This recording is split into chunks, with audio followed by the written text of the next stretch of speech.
Can you all hear me? Oh my god. Why? Oh man, okay, allow me to restart my intro. Good day everyone, I'm Shinotami, your resident Coyote Phantom Thief, at your service with lots and lots of scuff. Thank you, YouTube, I love you. I love you so much. Oh, why does this happen to me? Why does this happen to me?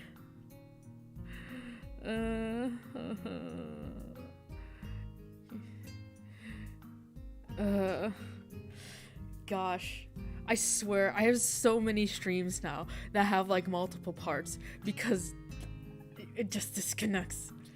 And my CPU is still really freaking high. It's like, it never usually gets this high. I don't know why it is. Maybe it's because I have some file buildup or like, I don't know. That shouldn't do anything though because I have plenty of storage. Who knows? Who knows? We'll have to see. Hopefully everything works.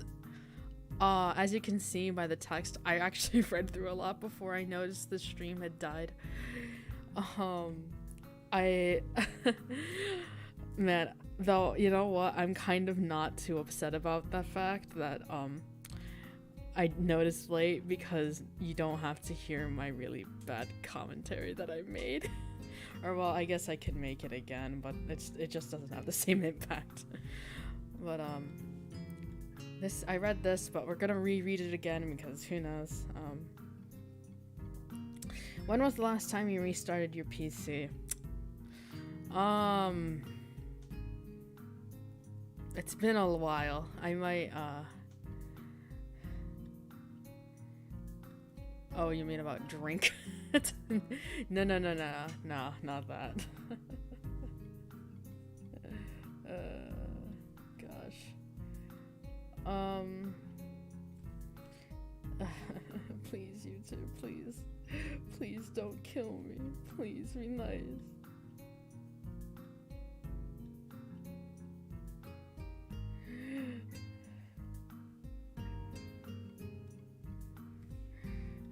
It's not okay. Anyways, let's continue. If I weren't in a school that considered every absence from class as a sign of a life-threatening situation, I'd considered skipping the whole day and just relaxing in the school gardens. Yes, today will be a genuinely lazy day. For a second, I stopped mid-stretch and consider the nurse's warning about exercise. Maybe I should have kept up with those morning jogs. Running with someone like Emmy might have been a little testing, but if I worked at my own pace... who am I kidding? I can stick to something like that without some kind of motivation. It's not like I sit around all day. The walk to and from the convenience store counts as exercise, right?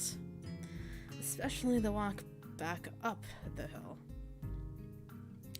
Yeah, it's no big deal. Compared to the months of lying in a hospital bed, I'm getting plenty of exercise. It seems that I'm not alone in my appreciation of the day. Nearly every member of the class is glancing through the window and into the tantalizing sky. Even the steadfast Shizune seems to lack her usual vigor for schoolwork. Misha, as brazen as ever, has even unbuttoned the top buttons of her shirt and is fanning herself with a notebook. I must have been staring as she's now sticking her tongue at me.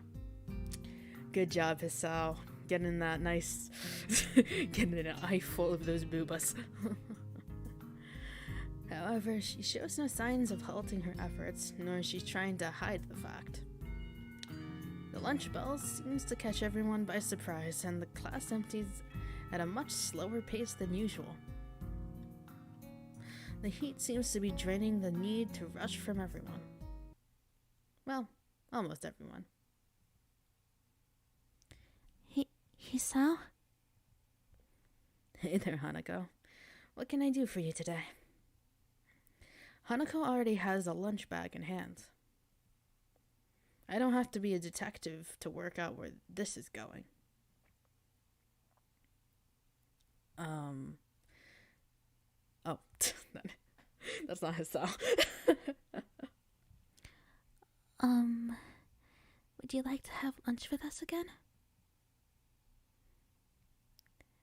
I brought enough for everyone. Awesome. You don't have to be so stiff about it, though.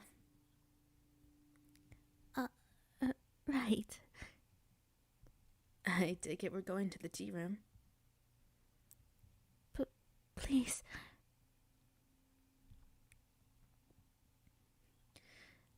Lily said she'll meet with us in there, so we should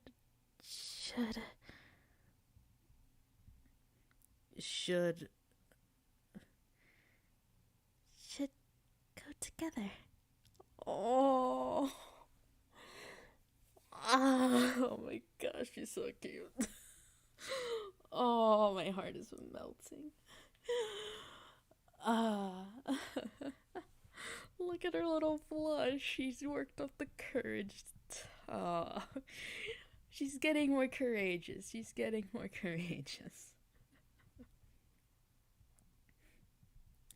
She's asking me on a lunch date, and she made the first move.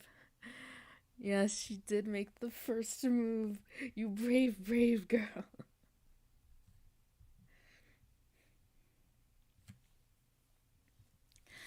Sounds like a plan. This heat has made me pretty hungry. Hanako breathed a sigh of relief, and I gather my things together. As usual, the aura of the tea room is refreshing, feeling isolated from the rest of the world. Then again, the usual din of the school seems to be a bit subdued, most likely from the laziness promoted by heat exhaustion. Hanako slowly spreads her food on the table, intently focusing on every little movement, as if she's trying to keep her mind off other thoughts. It's not much, but I can tell from her demeanor that she has prepared everything with utmost care. I guess Lily isn't here yet. Should we start without her?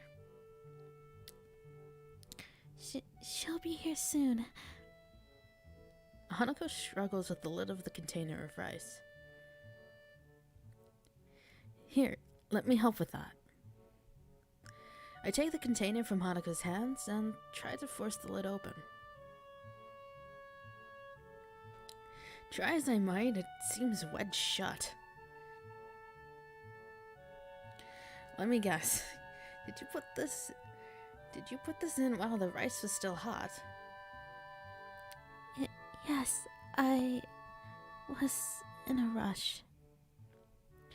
I put the container on the table between us. I thought so. It looks like this is wedged shut. We'll need some hot water to get it open. But that could be a pain in here. We'd get water everywhere. Oh, hello, Lily. Well, in that case, how about I contribute to today's meal?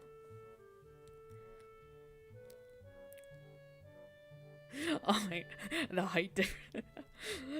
Lily, hello, and your very smug smile. At the door, Lily smiles while holding up a bag stocked with various buns and bread rolls. I can't help but do the same.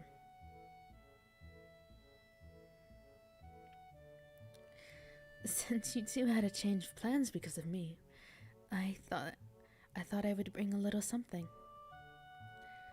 Thanks, Lily. Here, let me get that for you.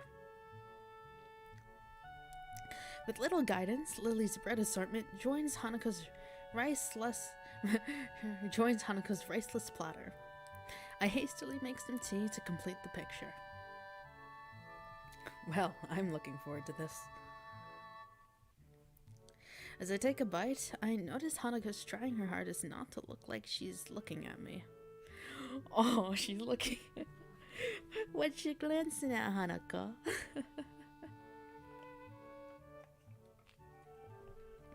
Aw. It's nothing special, but then again, I can't really complain. I'm pretty lazy when it comes to cooking for myself. Not bad. I guess not bad. I guess this is made with the stuff you bought yesterday? Yes. Compliment her. Give her lots of compliments and pats. Hanako's eyes shout at me, begging for some kind of feedback. Well, it was certainly worth it. Thanks, Hanako.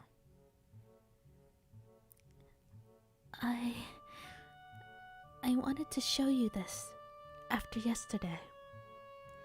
It's okay. I was just a little surprised at the stuff you were buying.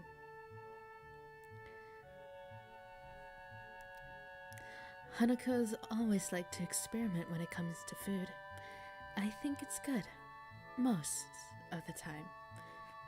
Most of the time? What's that supposed to mean, really? What? What? Most of the time? What does she mean? Oh gosh, now I'm just imagining her like showing you some like, it's like Legend of Zelda. She pulls out a plate of dubious food. It's like it's all censored and nasty looking. She's like, here, please try this.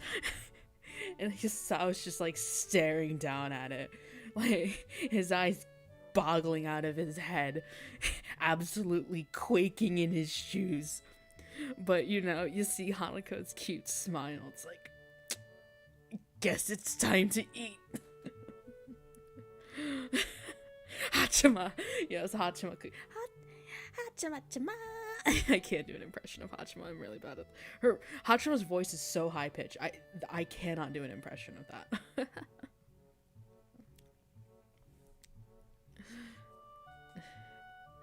Well, Lily's smile doesn't waver. The slight change in her tone tells me that things have not gone so well in the past. And it's not like Hanako has many people to sample her cooking. Hang on, was Lily waiting for me to go first? She didn't start eating until after I said it was alright. What, she wanted to see if it was deadly? I'm the test rat. I mean, okay, I'll do it for you, Lily, because I also really like you. But also, what the heck? I swear, all the girls are so savage in this game. You smug. Oh, Lily. Lily, you're so smug. You sly person. Her cheeky grin tells me that this was a deliberate action on her part. I'll have to try and work out how to get one over her in the future to make up for this. Thanks, Lily. I love you too.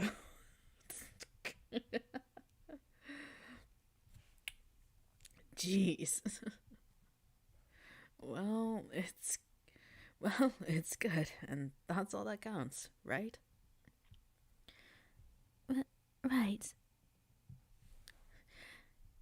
Lily, satisfied at not being the first to sample Hanako's creation, begins to consume the food in front of her. I found myself staring as I watched her chopsticks gently touch the plate, their tips delicately poking and tracing into quickly ascertain. The tips delicately poking and tracing to quickly ascertain the positions of the food as she dexterously picks it up. One might think she were a child playing with her food, if not for the obvious situation, though she does it with such care and thoughtlessness that it's obvious this is simply how she eats this kind of meal. Not wanting to miss out, I start filling up myself. Hanako takes a different approach, waiting until Lily and I have our hands clear before quickly snatching up her share. Oh, Hanako's smile. Before long, the containers are empty, save for the still shut rice container.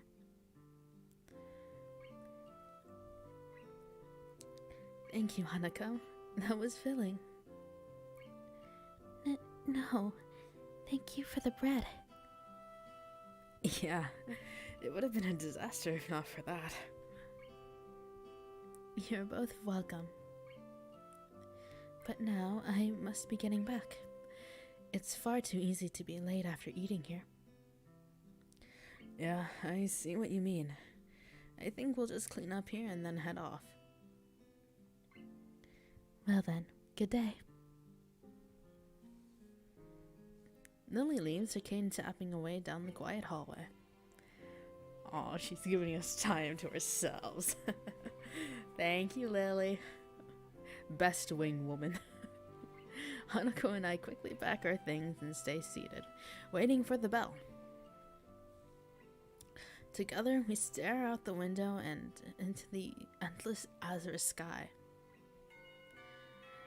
If it weren't for the pealing of the bells, I would have sworn that time had stopped. The urge to skip class rises in my gut. I shoot a glance at Hanako, who shows no sign of moving either. Not just yet.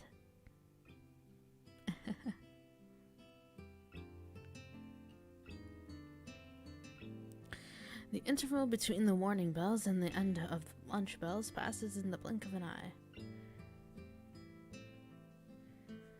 We should really go. People will freak out and start a search party if we skip. Hanako sighs. I feel that too, Hanako. You're right. Slowly, she rises to her feet and I follow suit. Silently, we make our way up the old stairs to the 3rd floor and then to our classroom.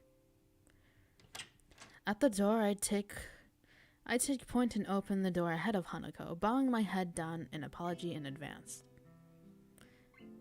I'm sorry we're late, teacher. I'm greeted by not stern words nor an anchored instruction to take my seat, but simply by the silence created by 15 or so students trying not to laugh.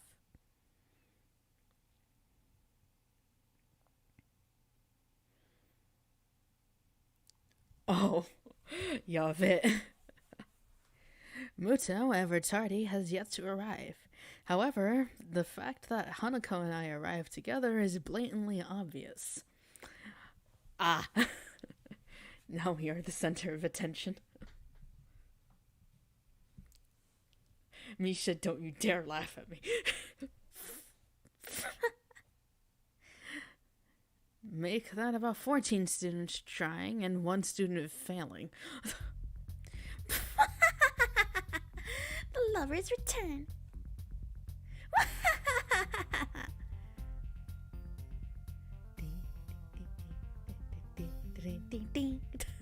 I love this. I honestly, I will say, I love this theme so much. It's just so silly.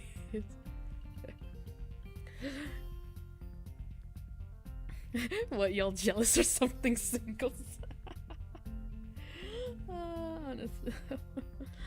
Oh, Misha. Yeah, thanks. You can calm down now. Oh, it's okay. Hanako, it's okay. Don't worry. Oi! Stop suppressing your laughter. Stop laughing.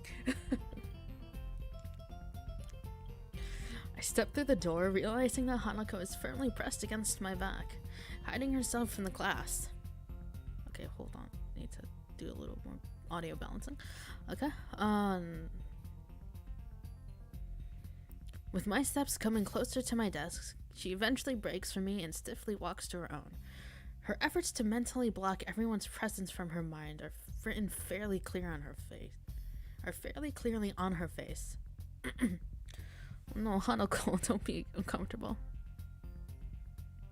Quickly checking the door for any signs of the teacher's arrival, I make a trip to Hanako's desk and whisper in her ear.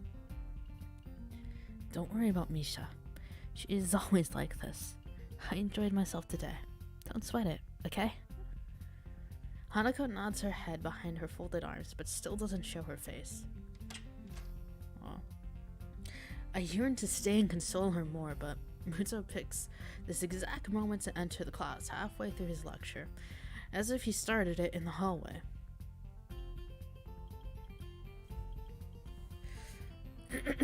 Which, of course, is directly proportional to the charge, but inversely proportional to the square of the distance. Hey, little mama, let me whisper in your ear.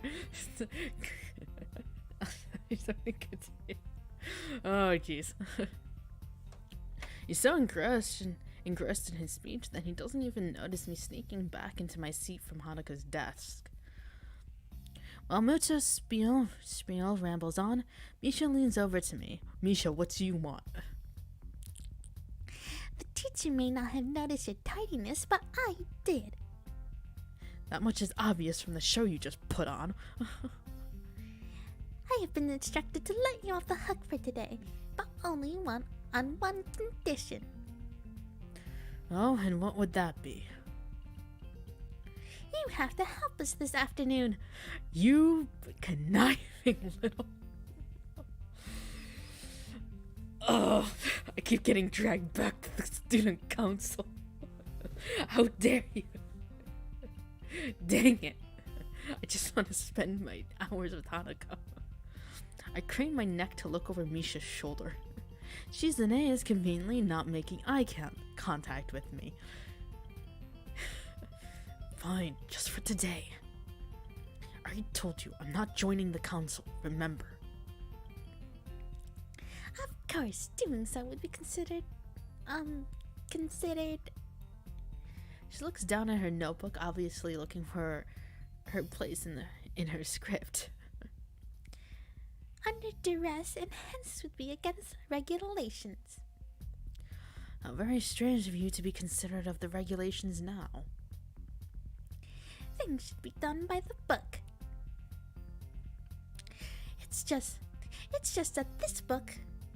that the book hasn't been written for every situation. There are times when it can be ignored.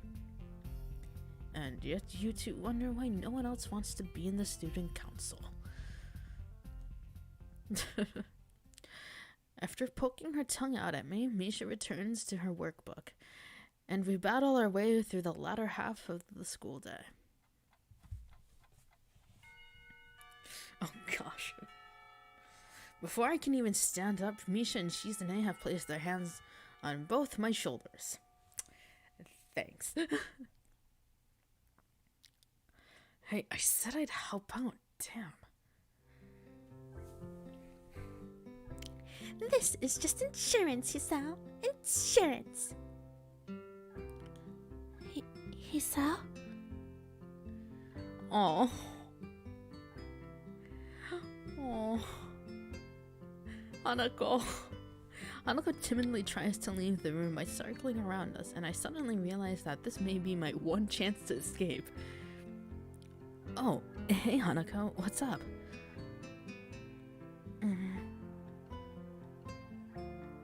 Hey, what makes you think you got time to chat? Oh, relax, this won't take long. Sorry, Hanako, you were saying?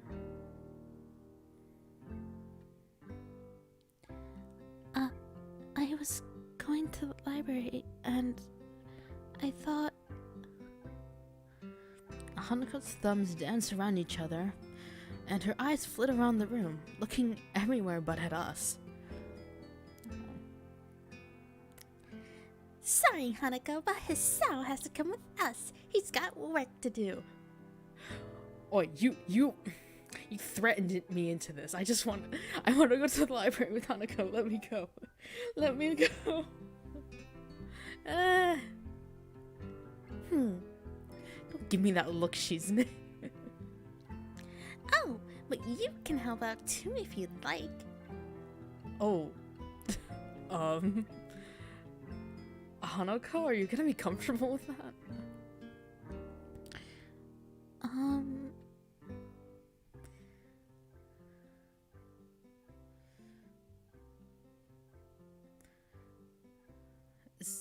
So, how about it, Yusao?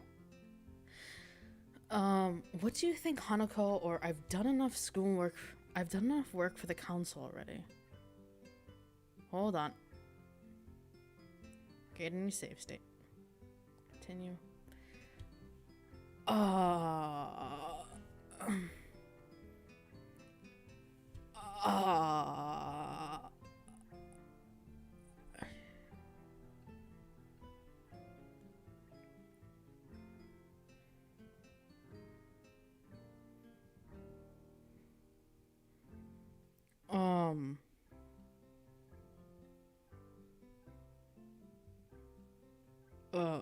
What do I...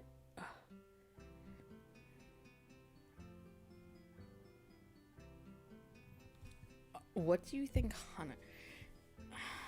Or I've done enough work for this council already.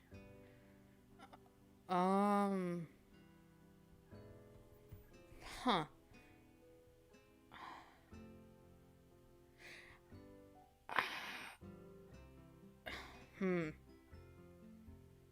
Do the opposite of what...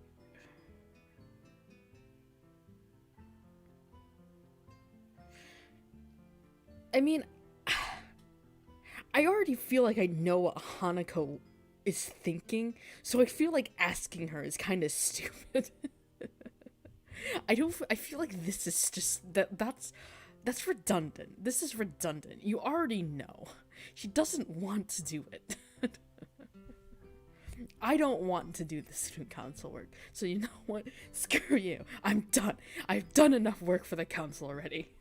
I'm going with Hanako.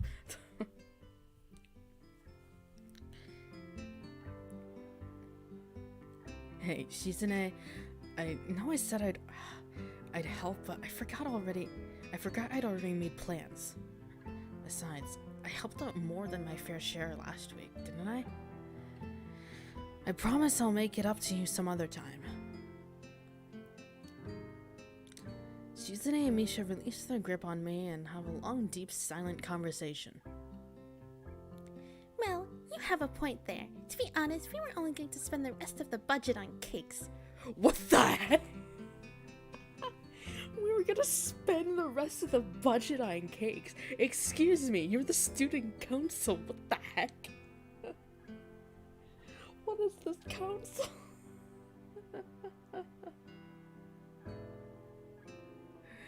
Jeez.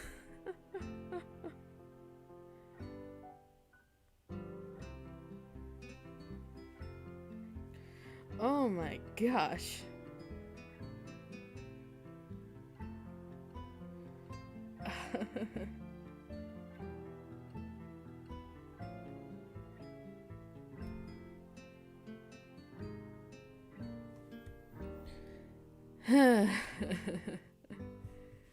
What the heck? I can't get over this. You don't just admit this stuff, Misha. Well, you have a point. To be honest, we're only spending the rest of the budget. Imagine Muto just walks in and it's like, excuse me, what are you doing? So, if you're not there, it works out better. More cakes for us. No, I'm concerned that you're eating all of the cakes. Jeez.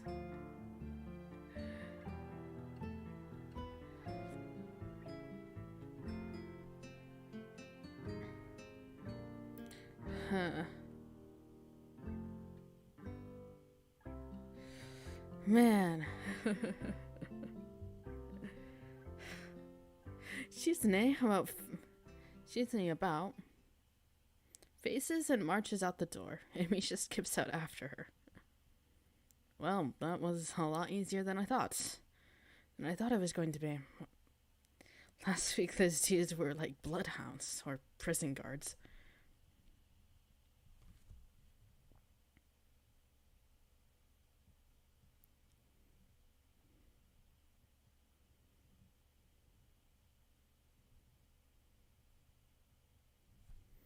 Alright.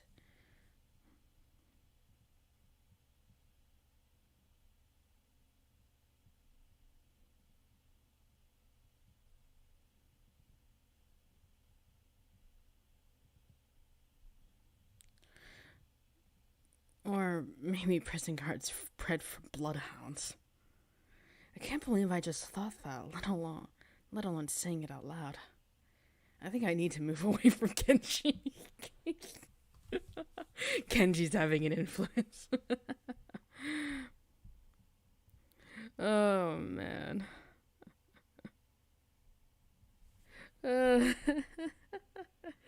Kenji, no. Oh, jeez.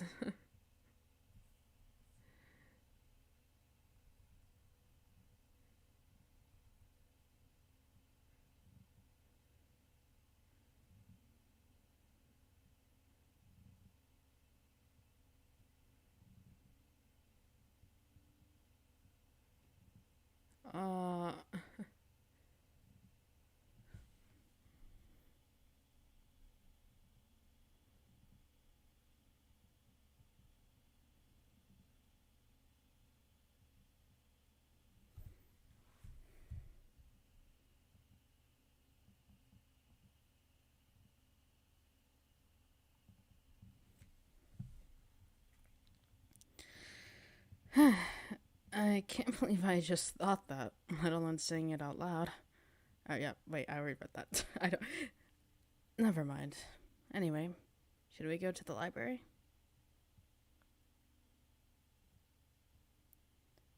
Sure.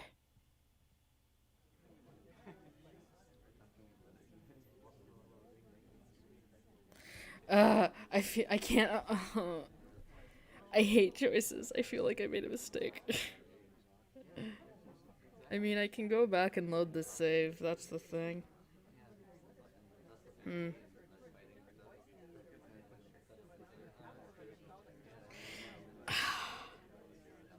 Gosh. Hold on. Hold on.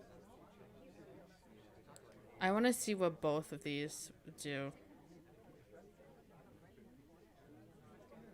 Because here's the thing. I'm really determined to make sure I get the best route. I really want her good end. So, I want to see what both, I want to see what both choices will do. What do you say, Hanako? What do you say, Hanako? If we all help, it shouldn't take long at all. Hanako's fidgeting answers my question before she can even form the words. I really need to go. Well, that was expected. Looks like it's just me and the council girls again. It's easier to resign myself to another afternoon's work in the small council office. I'll catch up with you later, okay? Okay. Huh.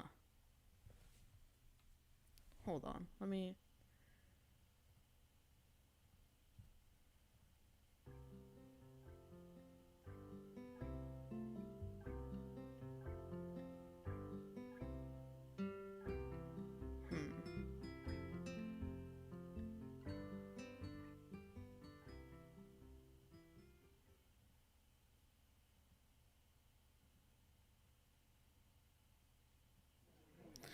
Huh.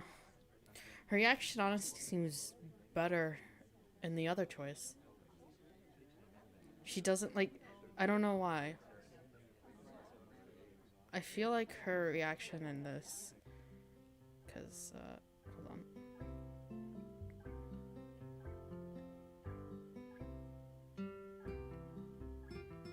Look, this feels like a better reaction and a better result. Because he almost seemed kind of intimidated when I made the other choice. Huh. I think I'll do this then. Because, I mean, I was given advice to go with the opposite of what I would think to do. So, if I reverse how I first made my choice, then this should be the right answer. Okay, we're going with this. Gosh, I hope I am doing this correctly. I just want to get her good ending. I just want to get her good ending.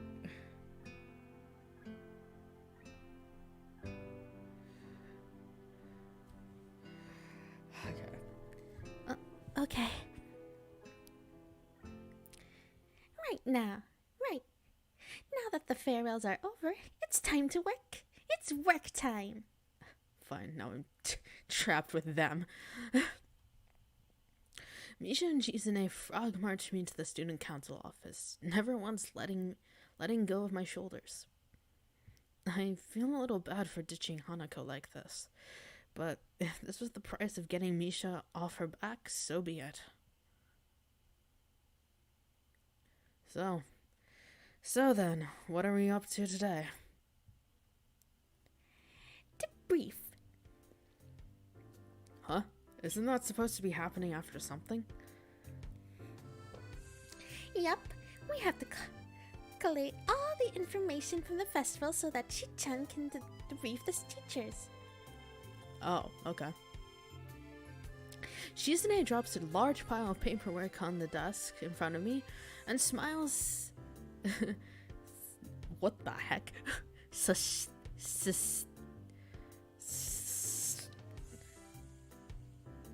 Succinctly? What? I have never seen that word. Okay, succinctly. You need to sort out those two piles. One for financial stuff, like receipts, one for feedback, one for positive feedback, maybe one for things that look like they could be problems next year, one for problems that probably won't be fixed. That's a few more than two piles. Huh? Oh, right. I thought it would only be two piles. My bad. Right. While I'm doing this, what will you two be doing? Well, we missed lunch because we are collecting all these reports, so we're going to get some food. You two... Why didn't you just sort them out while you were collecting them? Thankfully, my self-defense mechanism kicks in and prevents me from opening my mouth and further worsening my situation. Eh? How is that fair? I was fretting over the unfair distribution of work so much that I didn't notice that Shizune had kept on signing. If it weren't for Misha's outburst, I probably wouldn't have noticed at all. Okay, whoa. Shizune seems to be delivering a fairly long string of commands to Misha, and none of them looked pleasant. Reaching a conclusion, Misha signs briefly back to Shizune, and then sits down at the desk next to me. Shizune waves to the both of us before disappearing out the door. What was that all about? Shi-chan worries that you'd get it all wrong unless you were supervised. And since she can't tell you how you are messing things up, she's making me stay. Aw, bummer. I wanted to go with Shi-chan. I swear you too. I swear you too. But she is going to bring us back some food. How good is that? Misha's flippancy is out of this world. From down in the dumps to on top of the world over some calories. It's hard to imagine how anyone could operate at that level. Well, it could have been worse. So, what are we supposed to be doing today? Collation. What? Okay. I gathered that. Well, let's just start making piles. We'll work hard. We'll work out what the piles mean later. Right. We start to separate all of the papers into increasingly complex piles. At first, it's just simple categories: financial, feedback, incident reports. Then they split apart into the good and bad reports, and further still until it starts to look like we've just thrown the papers onto the desk. This is hopeless. Huh? Why? We're just doing what we're told, right? Yes, but it looks like we're just making a mess. No, I think we got it done. Shi-chan will be able to work out the rest from here. So I think we can stop about here then. It's almost as if Misha's common sense left the room with Shizune. Still, there's no point in arguing. Anyway, what's the deal with you and Hanako? Oh, we're having this conversation now. Deal? You were hanging out with her today, weren't you? Have there been any fireworks? Any gossip you're withholding from me? Please tell me all the deeds. Girl, you gotta tell me all the deeds. I'm just imagining like Misha leaning over the desk intently at my face, like nearly like her face right up in mine, just being like, well, so tell me all of it. Tell me all the juicy information. oh god. I've given Misha probably one of the most high-pitched gremlin voices possible, and it's I hate and love it. I hate and love it. Pat the pink girl. She's forcing me to work, Tsume-senpai. I don't know if I want to pat her.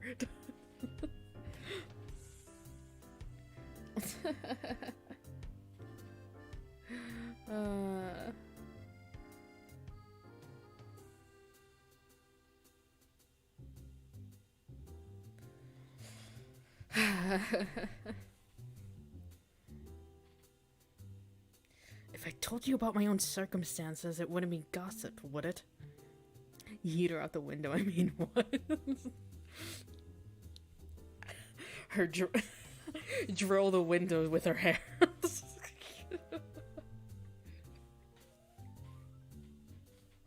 I guess not.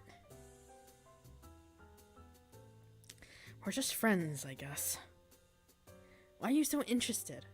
I thought you and Shizune didn't like her. It's not really that. You know, Shi-chan and Lily don't get along well. She's cute, girl, you pat. Fine, I'll pat her. Pat. Don't pierce me with your drills. Why am I like this? And since you... and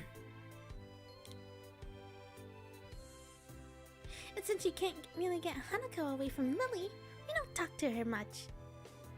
Ah, okay. So it's not... Okay. I thought Shizune just didn't like her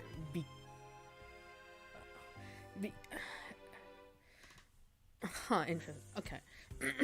So it's not really like Shizune dislikes her, it's just that there's Lily. It's just because of Lily. Okay.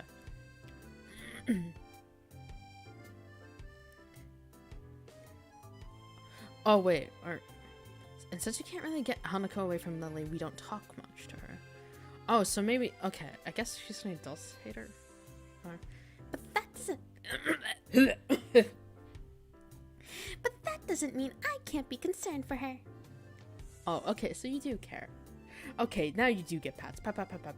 You cared for Hanako. That's good. What's there to be concerned about? Well, she never hangs out with anyone else, right? It's no good, He-chan.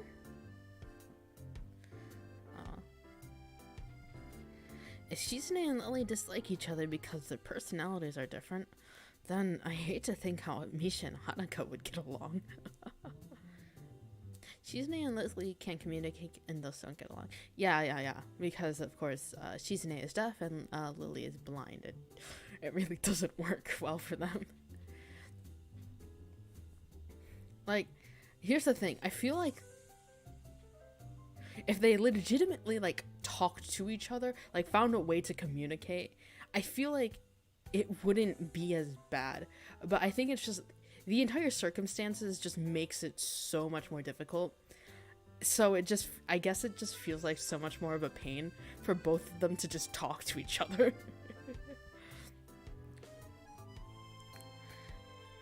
Like, so even if their personalities could actually blend okay, it's just, there's so much that has to go into just for them to have, like, even, like, small talk. So, yeah, okay. Like, yeah, Misha and Hanako. Misha's the complete opposite of, Hanako. I joined stream here, Shoujo dying trying to get the Misha voice. Yabe. Yeah, Misha's voice is so high-pitched. I made it squeaky. Also, welcome Ghosty Senpai to the stream. Kite kurete arigatou gozaimasu. Thank you for coming, Senpai, and stopping by. I mean, in one way or in the other, we're on the same boat here, right? Well, I guess. This one time, when she left class halfway through, Shi-chan went to the teacher and asked what was going to be done about it. He said that every student here has special needs and that Shi-chan shouldn't worry herself about it. Hanako never does any group work, she just runs off. Isn't that enough to be concerned about? I mean, I guess. I don't know. I guess you're right. She still hardly says a word when we're talking. Well, that's more than I have been able to do. Shi-chan and I both tried when she started, but she got scared and ran off. Yeah, I can imagine. Misha, you have both Misha and Shizune have such a strong presence. Like, no wonder, like, poor Hanako would just, like, just the presence of like those two alone would be like would be almost way too much for Hanako, especially like before we came here, considering how, like, before we started getting along, considering how nervous Hanako was, just like yeah, no, I can imagine how that all went. I consider telling Misha that exactly the same thing happened with me, but she seems caught up in thought. Listening to Misha without Shizune's influence is interesting. Yeah, it is kind of interesting. I think she needs to realize that people here don't care what she looks like, and that she can trust us. If she could, I'd feel a lot better about her. Aw. Misha, you're very odd, but I really like Misha when, like,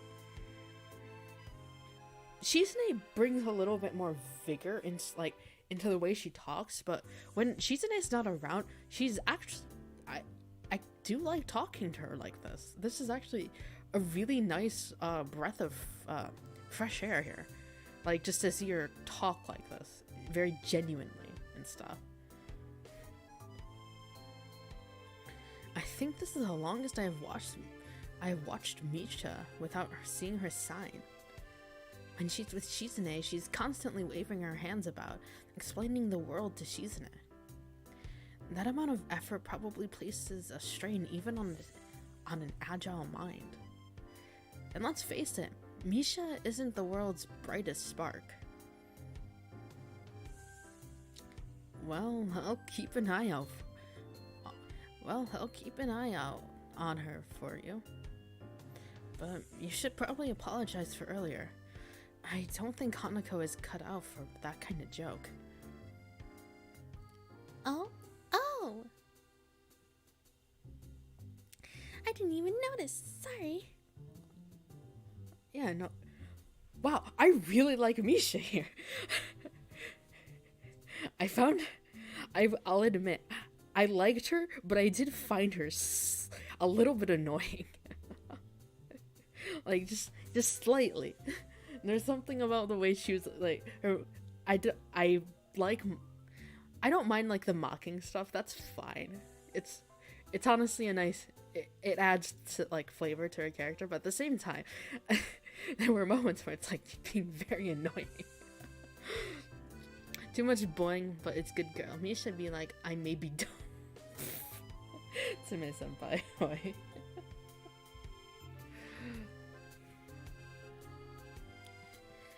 Don't say it to me. Just mention it to her. Alright, first thing tomorrow, I'll speak to her. Good. Oh, jeez.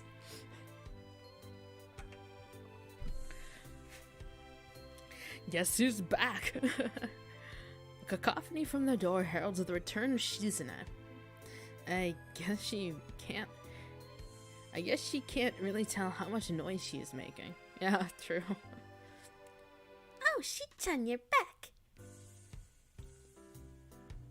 Shizune appears, completely laden with goods from the convenience store. There was a surplus from the festival. Since this is officially festival business, I've splurged a little. Nice idea, Shi-chan. 10 points. Is that really allowed? Oh, okay. For someone who refuses to join us, you seem to take an unhealthy interest in the politics of this council. I shall punish your insolence by rationing your portion of the feast. Shizune, why do you do this to me? Fine, I get it. Jeez. Misha slides multiple stacks of paper to one side to make room for the avalanche of food Shizune is spreading out. Oh, welcome to the stream. Oh my god, your name. Crispy Karage Popcorn Roku Nick. That's one mouthful of a name, sir. But thank you for coming to the stream. Welcome. Crispy Karage Popcorn Roku Nick. I'm just gonna call you, should I call you Nick or Crispy? You know what? I'm calling you Crispy. Welcome to the stream, Crispy. Pat the purple girl. No, explain, only pat. Karage. I actually really love karage. Yes, I know my name is long. Speaking of karage, gosh, now I want karage. Dang it. I love karage. It's such a good food.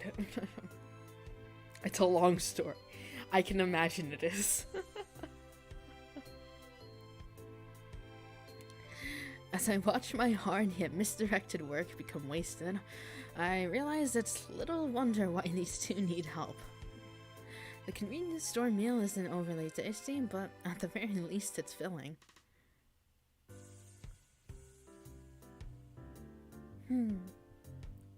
Thanks for helping today. Most of the time we just make up the reports for the staff. This year we can at least make up some relevant headings on the debrief. Okay, we're just making false information. Beautiful. Are you sure this isn't a corrupt organization? Not at all. We're by the book. It's not our fault the book isn't specific enough. I thought that was the definition of corruption. You think too much. You know what? You're probably right. Anyway, I must be off. That is, if I'm allowed to leave. Your work has been deemed sufficient. You may leave. Well, thank you. You know, if you stress the free meal side of things over the endless workload side, you'd probably end up with more recruits. You might just have a point. Well, think about it. And think about what we talked about. You don't have to tell Shizune if you don't want to. What? Oh, right. I'll try to see you tomorrow. Good night, Hee-chan. Night, Misha. Night, Shizune.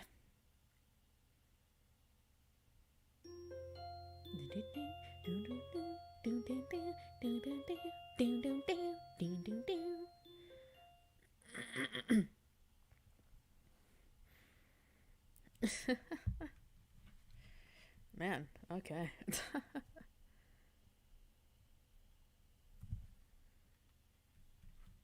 Chirping birds. Normally, this would be a good time to reflect upon the beauty of nature. But it's 6 a.m. Covering my head with the pillow, I slam my face into the mattress, hoping the impact will send me instantly back to sleep. Futile. I toss and turn, but sleep simply won't return to me. Alright, nature, you've won. See? I'm getting up now. This like the usual dating visual novel? It's the thing with this visual novel, I guess so Katawa Shoujo is of course, you know, romance dating visual novel, but of course the special thing about this is that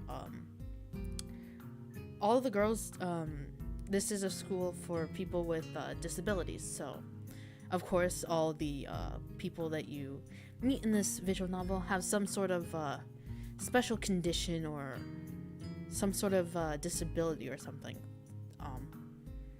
So, and of course, each of them, like, of course, people have, you know, their own individual struggles and issues with, of course, having these conditions on them. So, for, I guess, I mean, this is my first time playing this visual novel. So I guess, like, the thing that really makes up the roots, of course, is, like, learning about this part of them and helping them get over, I guess, whatever issues they have regarding it. And of course, getting over struggles like that, of course, deepens your bond and stuff. Anyways, alright, nature, see? Alright, nature, you've won. See, I'm getting up now. The lack of sleep weighs my mind down, and there's only one remedy for this. A nice, hearty breakfast. It would be nice to be the first person here. To be the first to dig into a piping hot pile of food, to sit wherever I desire. It would have been nice. But even my exceptionally early star has put me behind the most diligent students.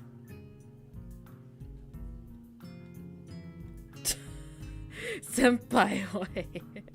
ちょっと待って。Be careful there. That's a little bit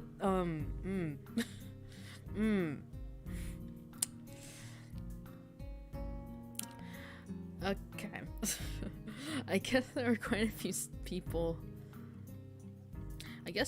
few people that have early starts here, for one reason or another. If I have magic, I would make her see. Man, if I had the ability to use, yes, magic in this game. If Hisao could use magic, I'm sure he would try to very much so solve all of their problems and make them disappear. But of course, at the same time, just making problems disappear doesn't really help you learn anything. You learn from your experiences and the challenges they bring.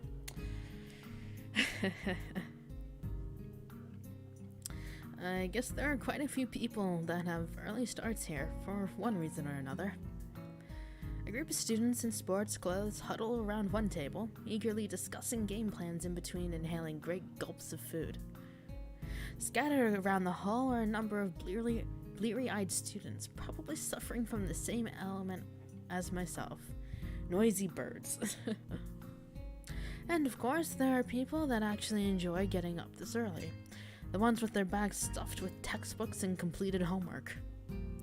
It's not hard to despise people like that. Even more so when you're tired yourself.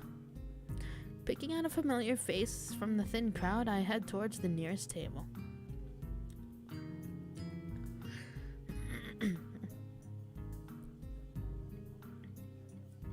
Well, true, yeah, he also would have, he would have immediately done that.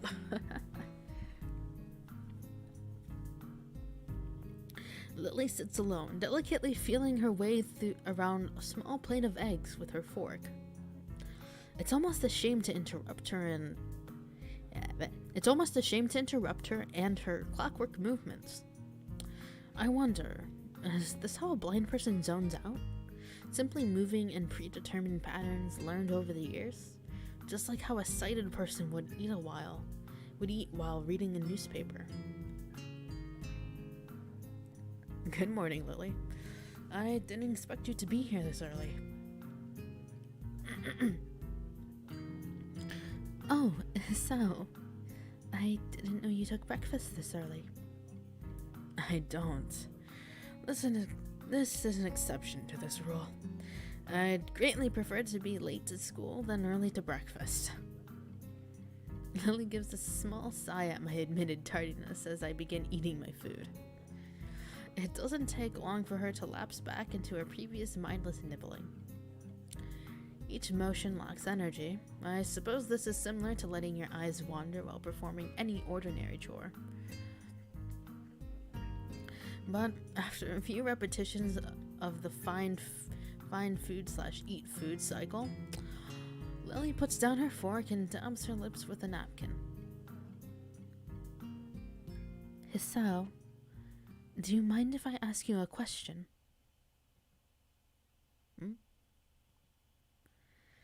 Damn, all I want is a little food and about 4 hours of sleep.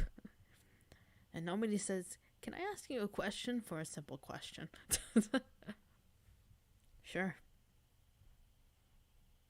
Oh, whoa, we getting straight into this there.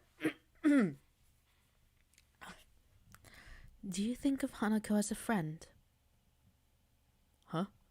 This seems like a leading question. I guess so. Why do you ask? No real reason. I do have another question though. Why is it that you think of her as a friend?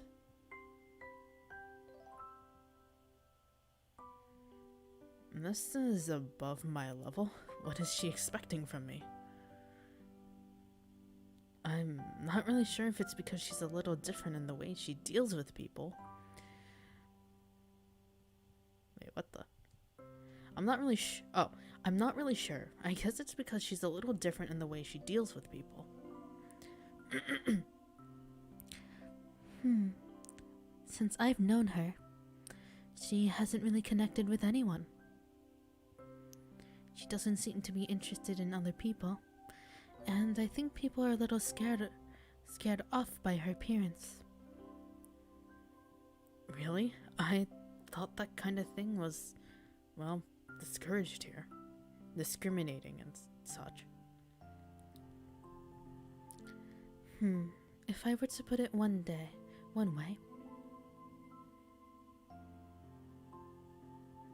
She furrows her brow in thought, a move which makes me slightly anxious as to what she's plucking from her mind. I'd say that you're a little naive. Naive? I mean, you're not wrong there. Naive? I'd be insulted if not for the slightly cynical grin on her face. I see. Well, Yamaku has a stronger sense of community compared to other schools. it's far from being free of conflict. Rules cannot remove human nature. After all, only suppress it. That's something I've noticed, actually.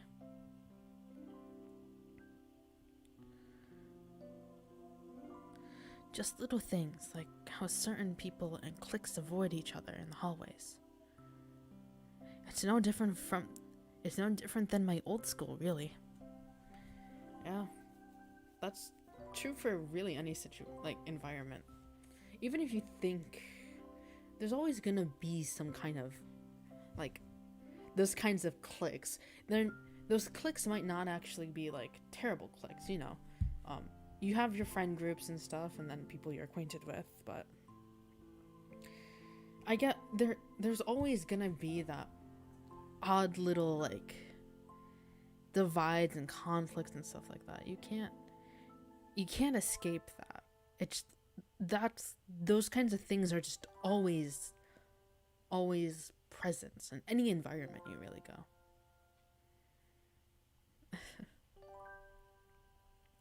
Even Lily and Shizune could be considered bitter rivals, even though they both seem like fairly accepting people.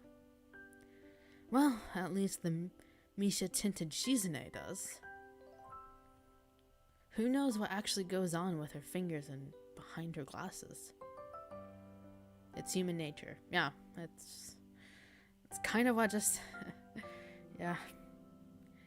Human nature just kind of works like that, unfortunately. But even so, there's always gonna be people that, you know, you care about.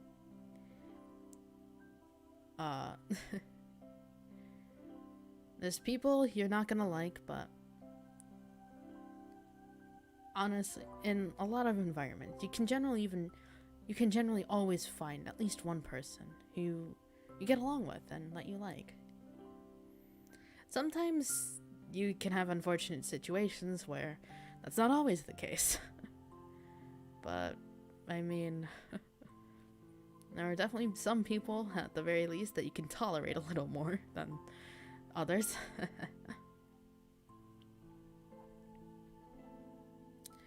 I guess you're right, but when I first came here, everything was a bit of a shock.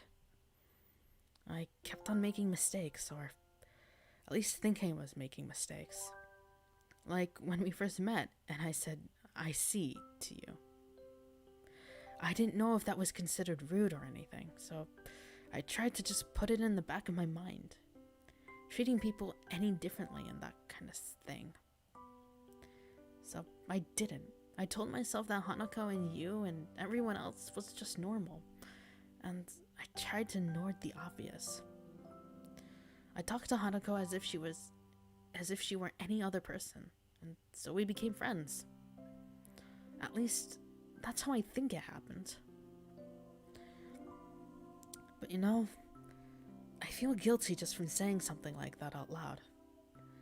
As if it took extra effort to think of Hanako or you or anyone here as normal people. I don't think that's right.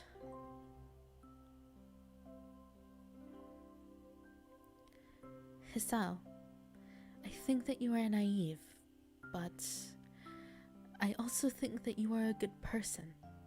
It is one of your better traits. I suppose I can take that as a compliment. Tell me, are you free tonight?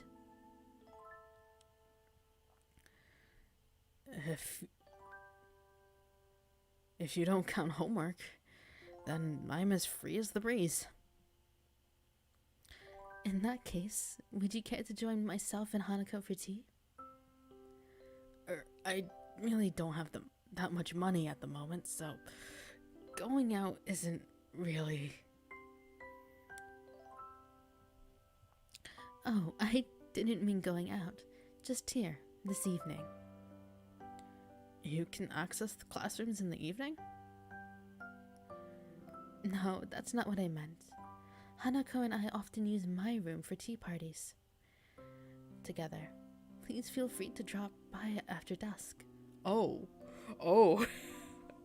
Okay. Sure, I see no problem with that. What's your room number? 225, room 25 on the second floor. Okay, sure. Well, then I best be off. I have class representative duties to attend to, after all. Until this evening, Hisao. Yeah, catch you later. Hang on. Was I just invited to a girl's room after hours? Is this even allowed? You say yes when the girl asks you to join her. Yes.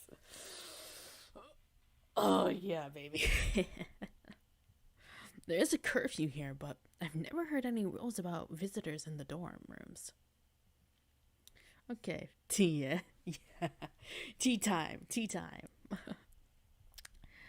Even still, this is enough to get my sleep-deprived brain jump-started.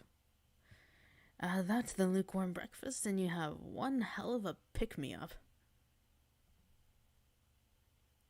I grudgingly go to class, still a little excited at the prospect of breaking the rules. I like to be bad. I feel like a little kid planning to sneak out of his window at night. Well, maybe that's going a little too far. But when you compare an invitation to a party to 6 or so hours of lectures, I know which one wins. Misha and Shizune do little to relieve my boredom either. For once, they seem determined to actually complete Muto's assignments. Nevertheless, the day eventually winds to a close. I hurry back to my room to wash up and comb my hair. Thankfully, I don't run into Kenji. Before long, I am leaving the boys' dorm. I nervously rap on the door marked 225, checking my watch once again. Is that you, Hisao? The door is open. You can come in. Lily's voice tilts to the door and soothes my nerves. This is the first time I've been invited to a girl's room after dark. Remember, it's a tea party, Hisao. Keep it in your pants.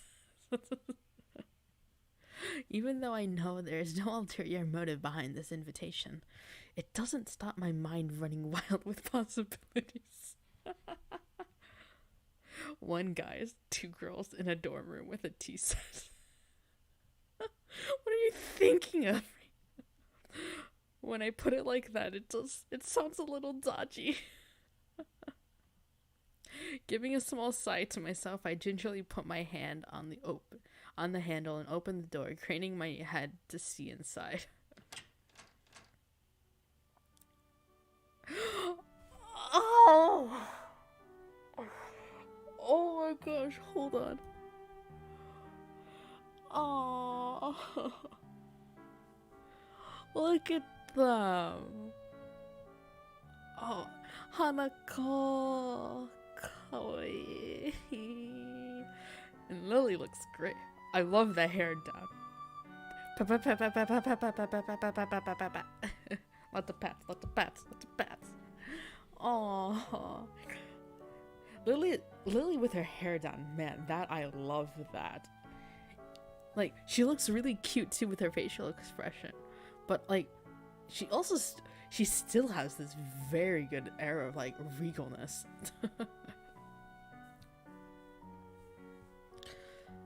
Oh, and Hanako's just adorable. Oh my gosh. Kawaii. The door opens completely and I catch my first glimpse of Lily's room. I'll admit, they are cute. Yes, they are cute, crispy. Her furniture looks almost antique, but the bare walls and flat surfaces are barely decorated at all. In the center of the room sits a low table where I can see a small tea set at rest. I love the teapot also. That is very, very nice. It seems that everything in this room has its place, possibly excepting the several piles of books stacked up against the wall. My sense of vision isn't the only one to be stimulated. The faint smell. Why do you have to word it like that? My sense of vision isn't the only one to be stimulated. Oh god. This wording. The faint smell of something can be picked up on the air. Nail polish, perfume, makeup. It's hard to describe in any other way than girly. My eyes finish their quick sweep of the room before returning to their position onto the girls. Oh, this fan. Lily sits next to the small table, wearing very dark blue pajamas. Dark blue pajamas with shorts that show off plenty of her alluring pale legs. Oh, Hanako, the burn. Oh, hi Ferdinand, welcome to the stream. Oh gosh, we staring at the thighs, Oh, wait, return.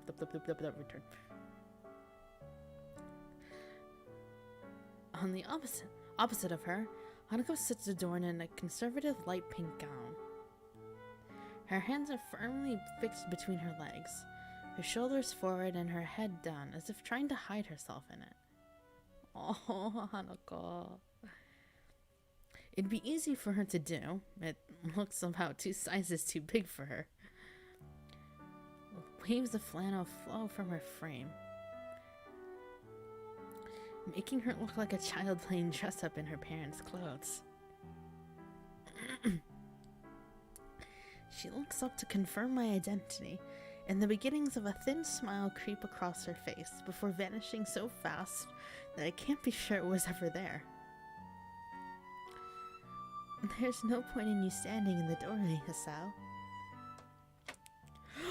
Oh, hold on. Yo, wait. Oh, oh my gosh. One, Lily with her hair down is up. Yes. But this sprite of freaking... The sprite of Hanako. Look at her. I'm so... Oh, she...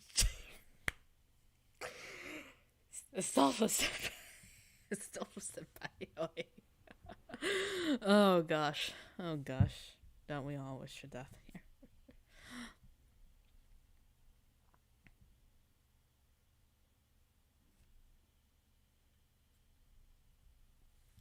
I take a step into the room, closing the door behind me. My, I'm afraid this really is a small room for the 3 of us. Would you like to take a seat? I slowly walk to the table and sit down, trying my hardest not to disturb anything along the way.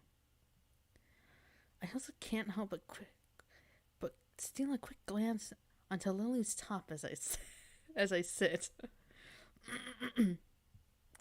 To be robbed of this sight would be a most terrible fate.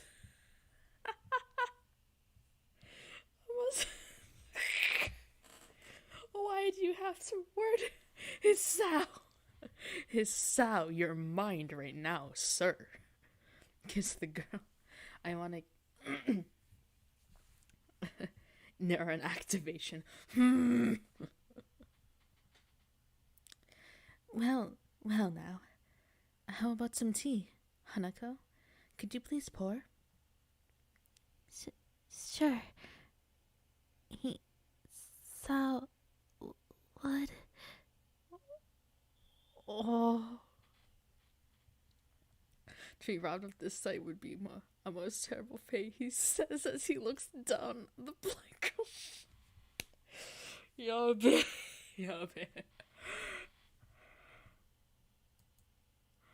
Oh my god. The small blush as her hand is just holding one arm. Oh gosh. Ah. Would you Oh my gosh. would you like Oh. Oh, my heart. My heart. Ah. Ah. I would love some tea. Do you need a hand?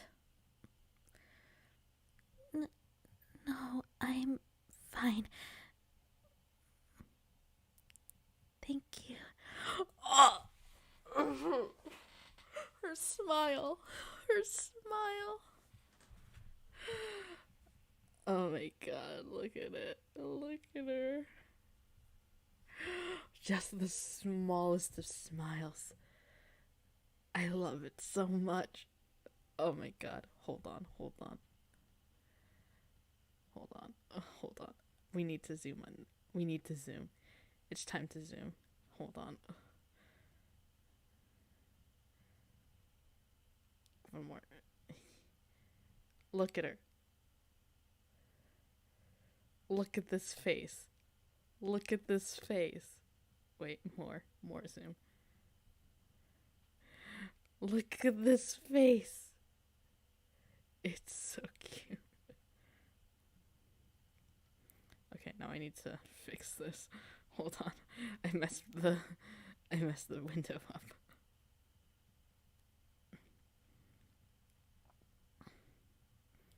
A little more. There we go.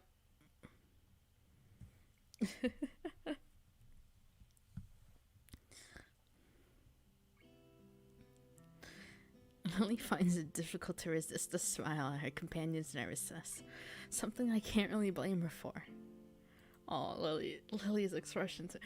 Oh, this scene. My heart. Been a tiring day. Yeah. I relax at my place, opposite of the cabinet. To my left is the blue-clad Lily, and to my right sits the pink Hanako. Oh, look at that tea. Look at that tea. The tea set on the table looks cute as well. Looks cute as well as practical. Painted red with a floral motif. It looks odd when contrasted with Lily's plain but generally sophisticated looking furniture, which leads me to think that Hanako might have picked it out. There's a slight ting when Hanako accidentally clips the teapot on the cup as she is pouring. She breathes in sharply. She must have been really nervous, as it's not the kind of thing anyone would worry about. God, I love this. I love this so much.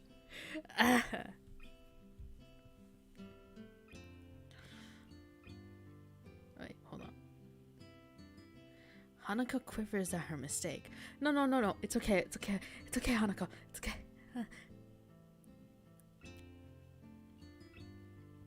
It's okay, Hanako.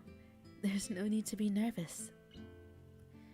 Hanako seems to find some confidence in Lily's reassuringly soft-spoken words, and deftly pours the next 2 cups. Oh my god, her expression. Here you are, Isao. Lily. Hanako carefully places a cup and saucer in front of Lily and myself. I could get used to service like this. Thank you, Hanako. Yeah, thanks. You're welcome. I think I'm gonna give Hanako a slightly more high-pitched voice. I feel like a low one could fit her, but at the same time, I feel like a slightly higher one that's like soft-spoken really fits her. I don't know why. Like, I keep switching her voice around a lot. I swear I've switched it a lot throughout, like, my entire, like, throughout the first 5 parts of this series. But I think I'm gonna stick with something like soft-spoken like that, with like a slight high pitch. Oh, the expression again. Oh my. It seems there might be a thunderstorm happening outside. Well then. Well, no matter. Lily searches for her cup, and upon finding it, sips delicately. I do the same. This tea tastes somewhat better than the tea we usually have at school. This is nice. It's so different from any tea I had before. Looks like you picked up the right one, Hanako. Lily is more like Ojo-sama, while Hanako is more like timid bully girl. Yeah, definitely, for sure. And like, if you use those like cliche motifs and stuff, for sure, they both fit those categories pretty strong.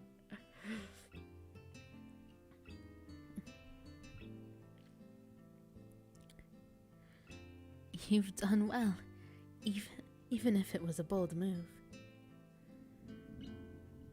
Hanako's smile returns, redoubled. Aww.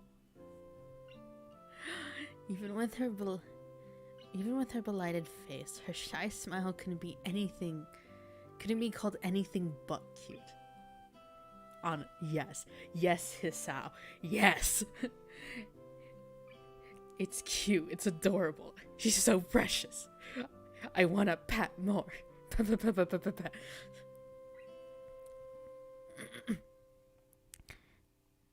I'm glad you liked it. Hanako, finally beginning to relax, sips from her cup. Oh, I think back to my chat with Misha the other day. Is Hanako's behavior something to be concerned about, or is she just shy? And then there was Lily earlier this morning. The concern from both of them seemed to be genuine, and they know the situation better than I. But really, how could I possibly help? I'm no plastic surgeon, so I can't really help her appearance, nor am I a psychologist who can make her more sociable. So what the hell do Lily and Misha want me to do? It's frustrating. Hanako and I are quickly becoming friends on our own accord, and because of that, it's like everyone wants me to solve her problems.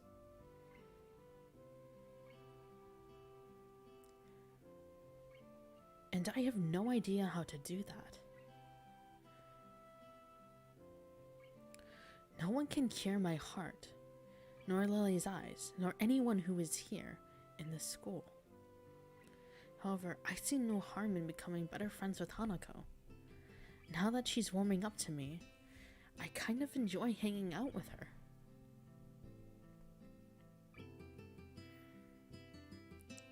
So, Hisao, are you enjoying yourself?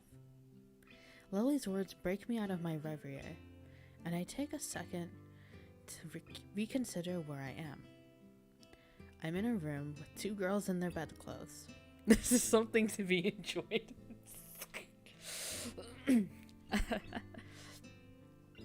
Yeah, it's relaxing. Almost like I'm not in the school anymore. Do you do this often? Quite often, but not as often as we take tea in the school building. Considering they do that nearly every day, it's no big surprise. As I move to take another sip from my teacup, I find it sadly empty. That was delicious. Thank you, Hanako. Lily. You're welcome. Yes, you're most welcome, Hisao. It's nice to have a third person here. Well, anytime you need someone to fill that position, I'm always available. Always.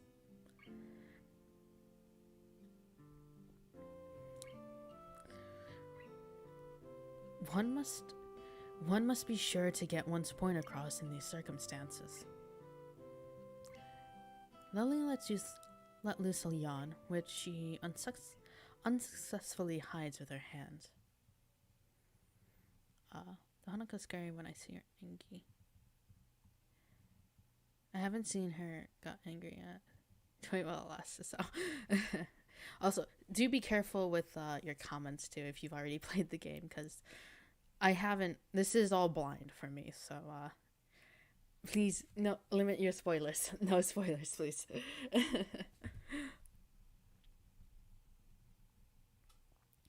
Pardon me, I think I'm a little tired. I think we're all a little tired. My, how astute we are tonight, Hanako. My goodness, the thunder's getting loud. I don't know if you can hear it at all, but it's pretty. It's definitely not quiet. We should all head to bed. We all have class tomorrow.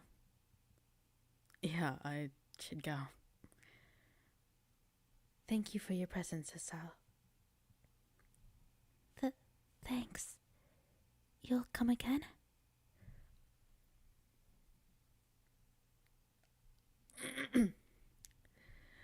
Not even a whole army could stop me. Aw, not even a whole army could stop me. That's adorable. I'm impressed by your determination, Hisao. Either way, you're right.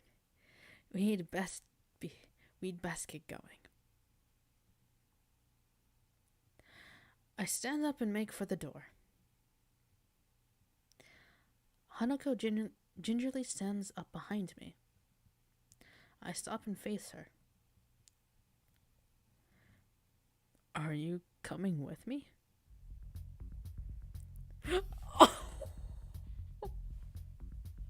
This music. Oh my gosh, it's this silly music. Ding, ding, ding, ding, ding, ding, ding, ding, ding, ding. Hanako instantly blossoms into a full blush. Aww. No, not this room isn't. It's okay, I was only joking. Oh, okay. Good night. Good night, Hanako. Good night, Hisao. Night all. And with that, our tea party finishes. I'm still not sure what it is that Lily wants me to do for Hanako, but I don't want to let her down.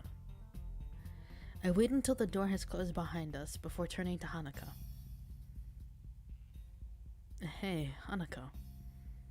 You know, you don't have to be nervous around me or anything. I mean, we're friends, right? Right. We're friends. If you ever want to hang out or anything, just let me know. We still need to have that chess rematch, remember? Sure. But I don't think you'll win. It wouldn't be fun if it was easy.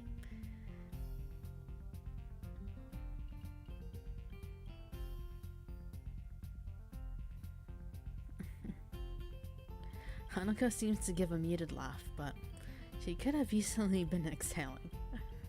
Hug her, kiss her, do it. Cute.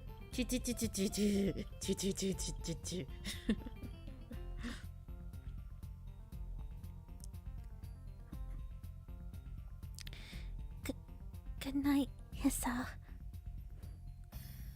With that, Hanako quickly retreats into her room, located next to Lily's. I start to walk back to my dorm, but the simple act of walking seems to drain me of my energy. I barely make it to my own room before I am hit with a wave of exhaustion. I kick my shoes off, fall into bed, and fall asleep by the time my head hits the pillow.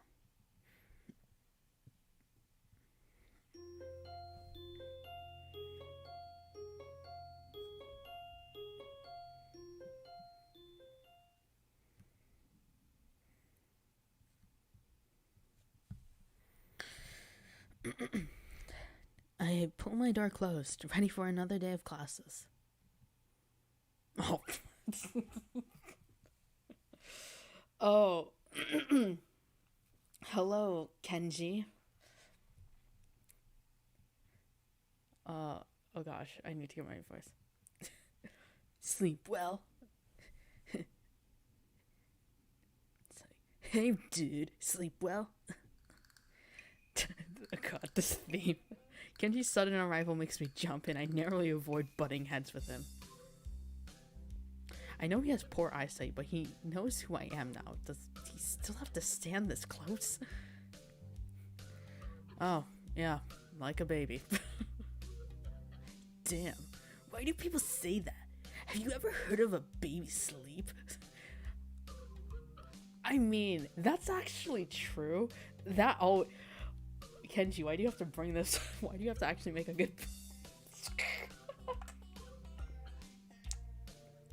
I always got so confused by this stupid phrase. It's like... Because when you think about it, a baby doesn't sleep, like, on a good sleeping schedule. It's really bad, but... Oh, man. They scream all night, every night. Babies don't sleep well, ever. Well, there goes my restful state. I have to remember never to use figures of speech with Kenji. Alright, I get your point. It was a figure of speech.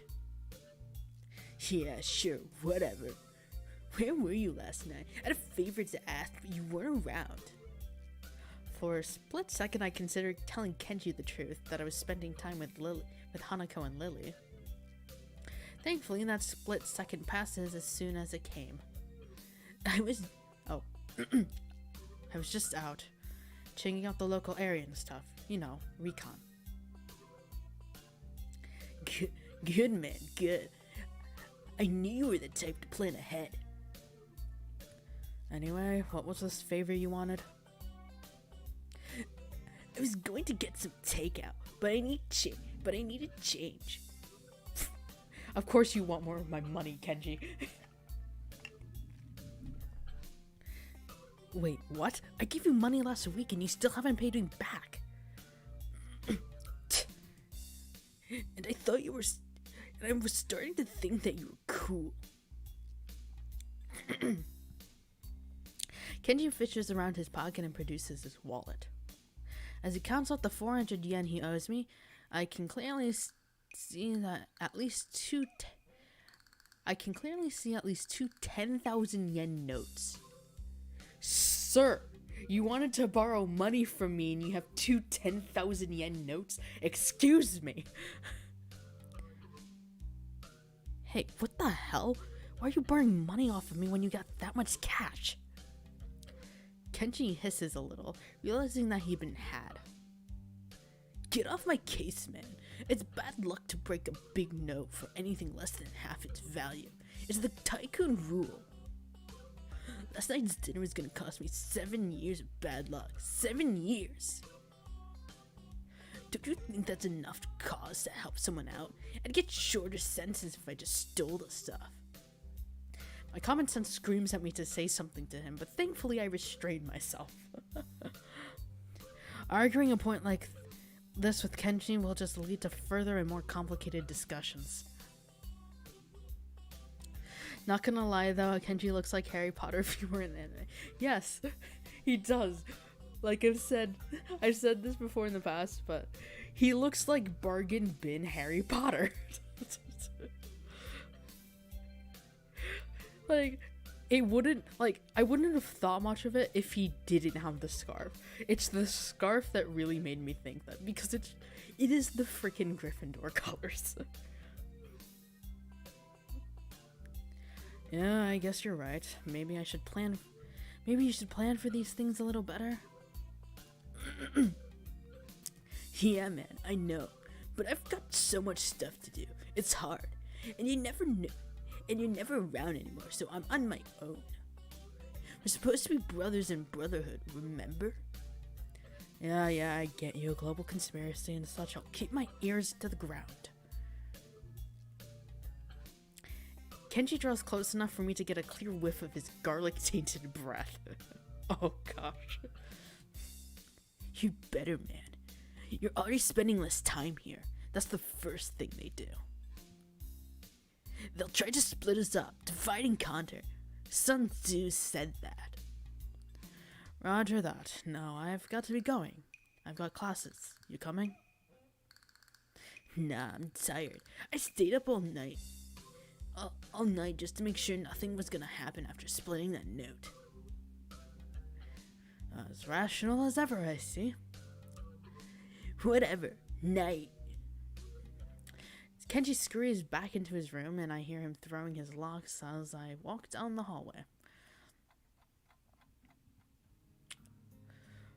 That is why some people can't roll their tongue, or why their second toe is longer than their big toe.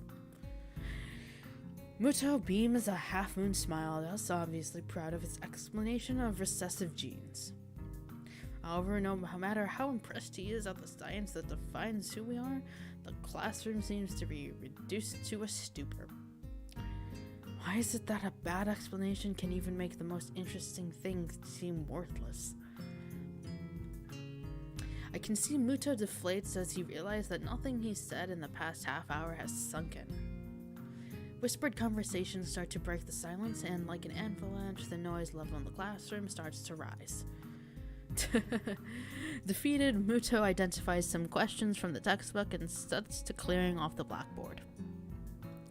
Almost as if expected, Hanako packs her things and leaves as soon as people start talking and laughing amongst themselves. And the initial shock of seeing someone play so blatantly truant has started to fade. The initial shock of seeing someone play so blatantly truant has started to fade. Or truant. Truant has started to fade, but it doesn't stop me from wondering. Is she leaving because she doesn't want people to speak to her? Or is it just because... Yeah. Or is it just the thought of people around her shattering her peace? Before I can think about the topic any further, the lunch bell rings. I wonder if she was simply taking the opportunity to leave early. The usual clamor of students exchanging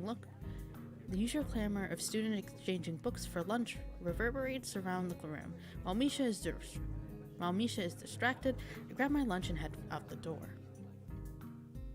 Lily Ari sits in the tea room, setting out her lunch alone. So, Hanako's not here then? Oh, is so? How are you? I haven't met Hanako since this morning, I'm afraid. That's right. Hanako and Lily live next to each other. Somehow I think their morning conversations are slightly more grounded than Kenji's ramblings. That's strange. She left class early, so I figured she'd come here. So, she's leaving class early. Huh? Yeah, I've seen her do it a few times. Lily drops her head a little, her tone of voice notably depressed. It's very reminiscent of someone who is used to hearing bad news. Oh no. I was so sure that she'd stop doing that once you two became friends. Everyone has their own pace, I suppose. Well, I was wondering about just that today. Why exactly does she leave? I'm not entirely sure myself. I personally think it's because she doesn't want to be put in a situation where she has to answer someone. I have a flashback of my first meeting with her, when I thought she looked like a cornered animal. Maybe I wasn't far from the truth. But she seems fine talking to you, and with me, a bit. It's a little more complicated than that. I imagine that the first thing most people ask her about is her scars and what happened. She rarely talks to me about it, but I can tell that she doesn't like to remember whatever happened back then. Leaving class and running away from discussions is her preemptive strike, if you will. So, then, how does that explain her talking to me? You said it yourself yesterday at lunch. Lunch. You said it yourself yesterday at breakfast. You tried to ignore her scars. When she saw that you weren't going to ask her about it, she opened herself up to you. I guess you're right. Maybe. I don't know. You know her better than I, so I'll take your word for it. I wouldn't worry about that. I'm sure you'll come to know her as well as I do soon enough. I welcome the prospect of her having a new friend, and the two of you have such similar interests. Well, I hardly count reading as a team sport. It's good to have company, though. That's my point. Hanako is still an average person at heart. She also wants company at times like that. Huh, I see. I think, to be honest, both of you still confuse me a little. That's only natural, Hisao. We've only known each other for a little while. It's unreasonable to expect you to understand us, just as we can't understand you. But that is half the fun of becoming friends, right? Yeah. Yes, it is. Although, I suppose there's the matter of us being opposite genders. Men and women do seem to confuse each other quite often. She says that with a slight giggle, finding it amusing at the odd little details of life.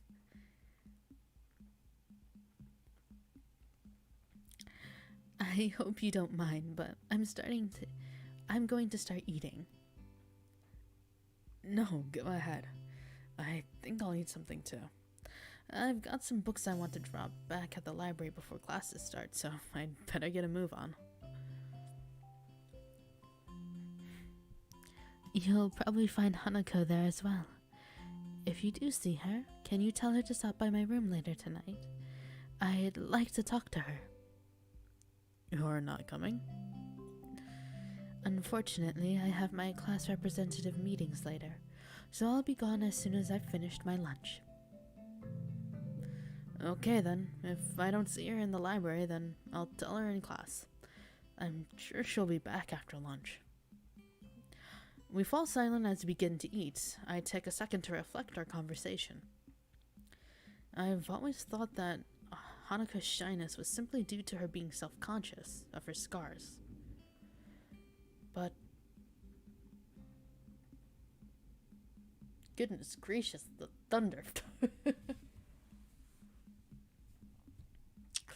But that's a pretty superficial way of looking at her. Just when I thought I was able to see through the fog of Lily and Hanako, I realized that I'm more lost than when I started. Lily quickly finishes her lunch, acutely aware of her meeting. I don't blame her. Shizune is most likely going to be there, and I doubt she wants to give her the satisfaction of another argument. I must be off. Same time tomorrow? Same time, same channel. I better head off too. I don't want to risk being late. Lily smiles, gently picking up her cane, and walks out to the hall. I turn my back on Lily as we head in opposite directions. For some reason, I find myself hoping she doesn't get into another fight with Shizune.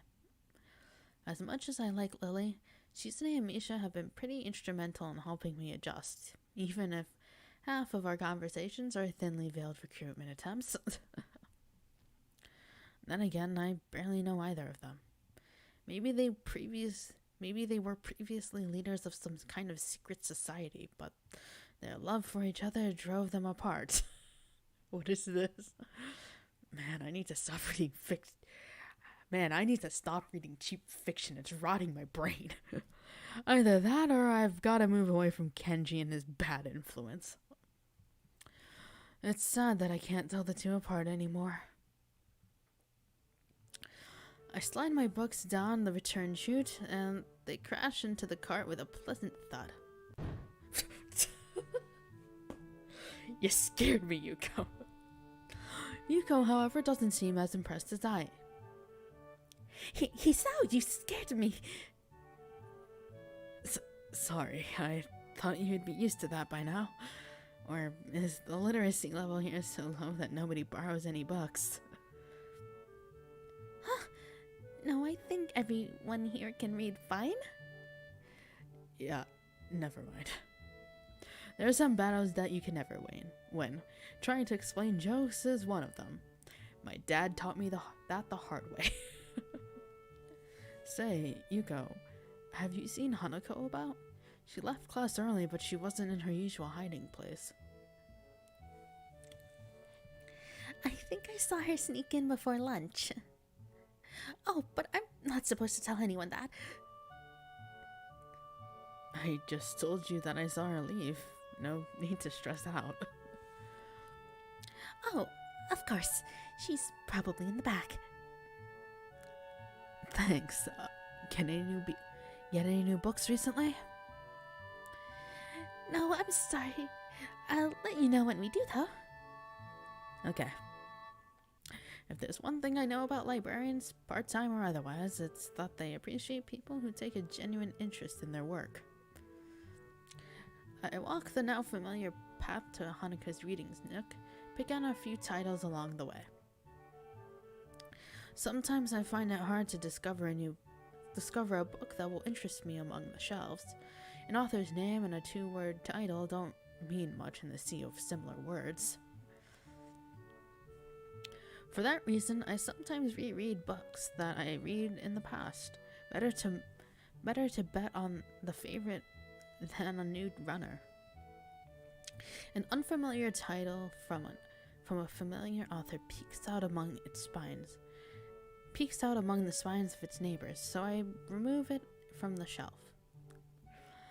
At least I'm not going over old material. As expected, Hanako sits on her beanbag, buried deep in a copy of Dance Dance Dance. Hi, Hanako. How's it going? I fight back the urge to ask why she left class early. If Lily's suspicions were right, then asking her about that could have the opposite effect. Best to leave it for the time being. Sometimes the best way to get an answer from someone is to never ask the question.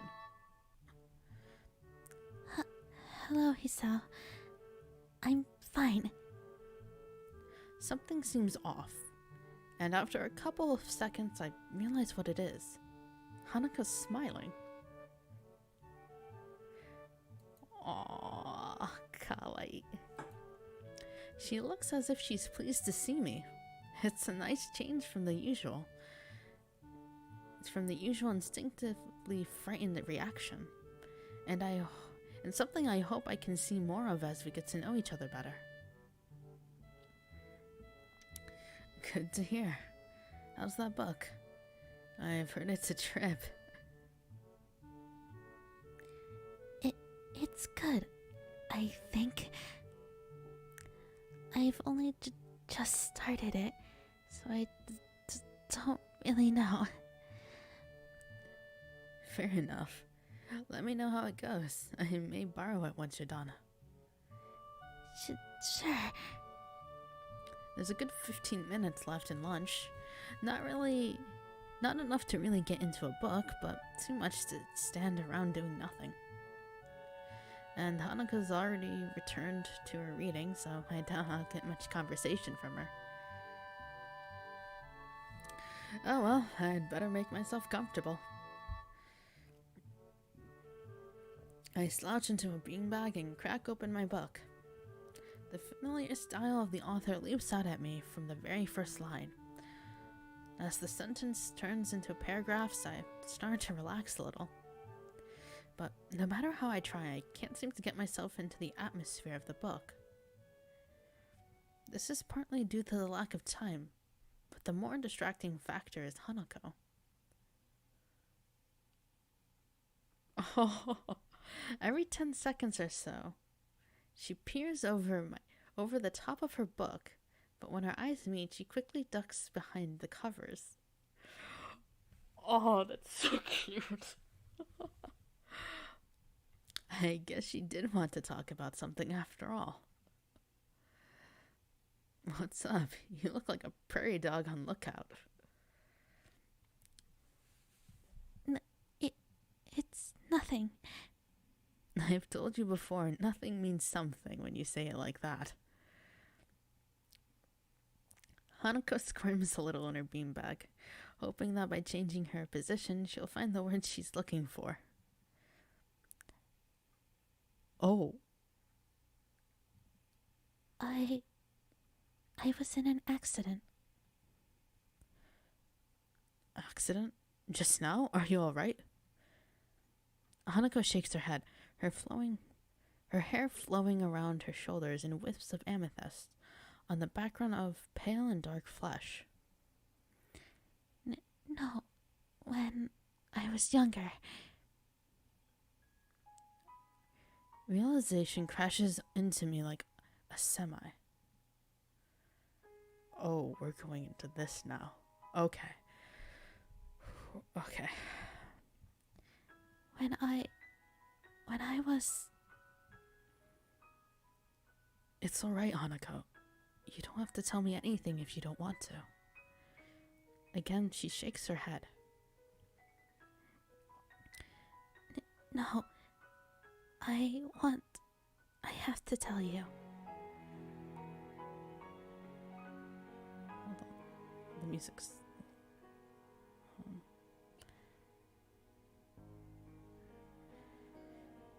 When I was young, I was in a fire. My house burned down, and I nearly didn't make it.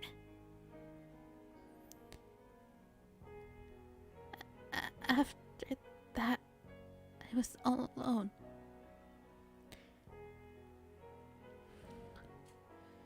Hanako's eyes glisten in the dim light of the library, and I reach out to grasp her hand. It's okay, Hanako. You don't have to keep going. But I have to. Why? What brought this on?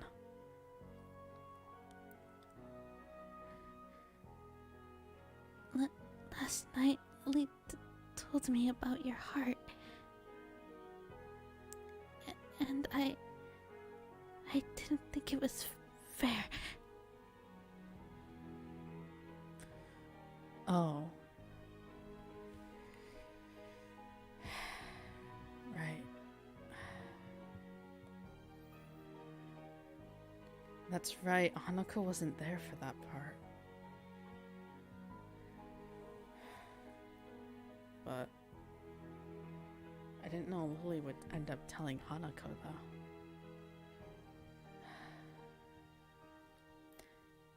Fair? That I knew about you, but you didn't know about me. Oh, Hanako. I squeeze Hanako's hand a little. Don't be silly. But yes, I have a heart condition. I lean a little closer to Hanako.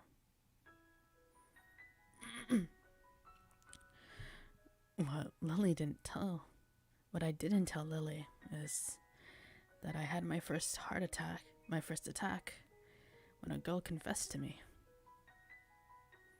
I smile a little to break the tension. Really? Really.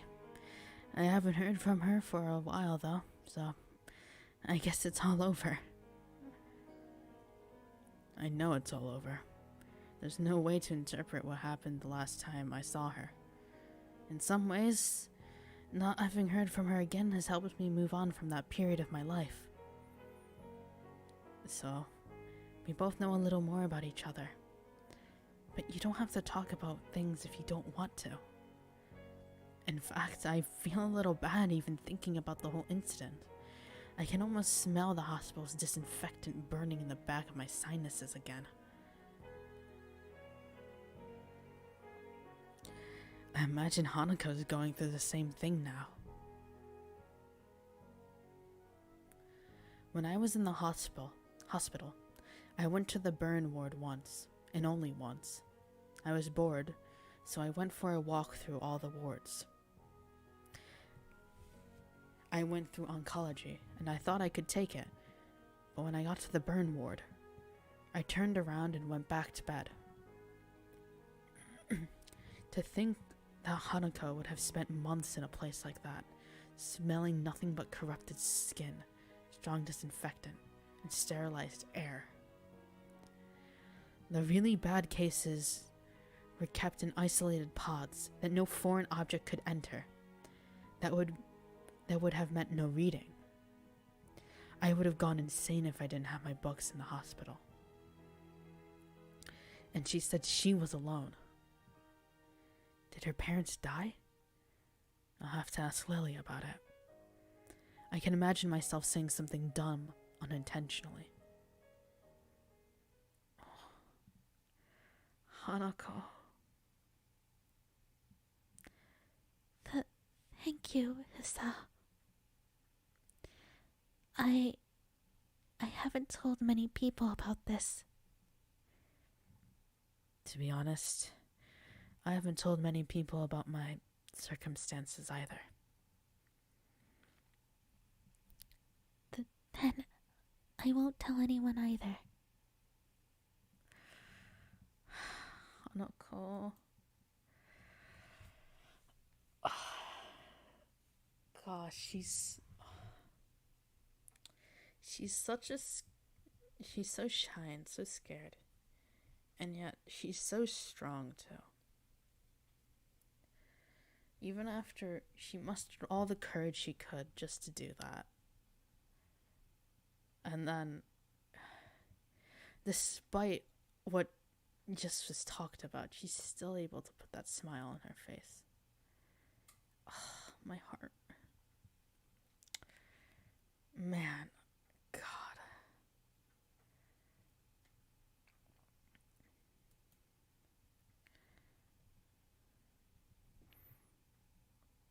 Deal. I changed my grip on Hanako's hand into a handshake as the warning bells chimed through the window. Well then, we'd better head back to class then, eh? Sure.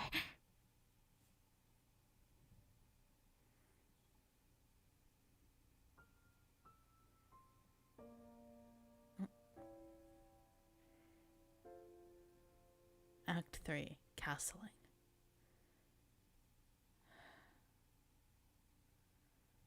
Wow.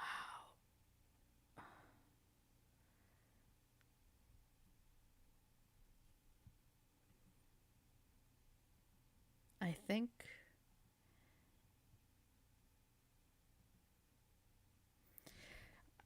I'm gonna end it here today. We'll start and do Act 3 the next time I'm able to play more Shoujo. Honestly, I might play some Monday. Before I have to move. So yeah.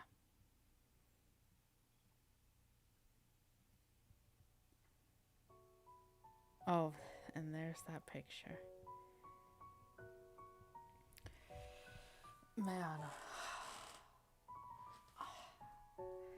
That my heart. My heart.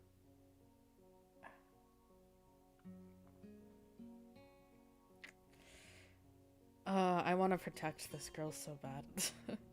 I want to protect her and just make her feel happy and Hanako.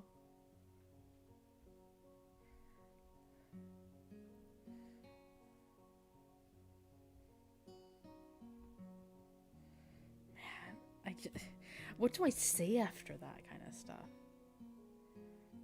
Like, I don't know what to say after that. Like, there are no good words for like to like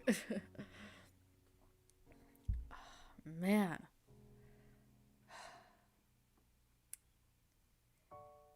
I love this game. It's so good. I love the stories behind all these characters. I do love all these characters, even if Shizune gives me Shizune can be a bit of a pain in this fruit, but I'm sure her own story is fabulous too. I can't wait.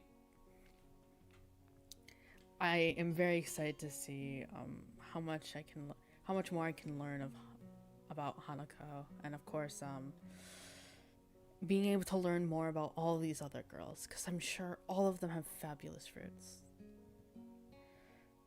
Man.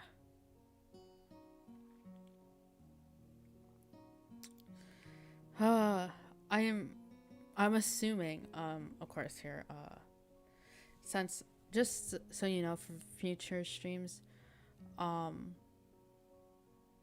as you can see here, I don't have this disabled. I don't think it'll come in this act, but whenever the final act comes around, I'm guessing things will happen. I'm still actually in debate right now about having it in or not. I might disable it. I might not. It depends. The thing is, if I don't disable it, I'm not sure what to do for the scenes at all. But when we get to that point where I can kind of see where it's going, we'll cross that line there. But anyways, that's it for today's stream. Thank you so much for joining me for Katawa Shoujo part 6 and 6.5. Freaking scuff. But I did have a lot of fun. It's always so fun to play this game. Definitely one of the best visual novels I've played in a long while. Hopefully I can find more games that I do enjoy that I can play on this channel. But anyways, thanks. Thank you so much for watching this stream. I hope all of you had a wonderful time today. I certainly did. And I'll see you in the next one. おつしろ。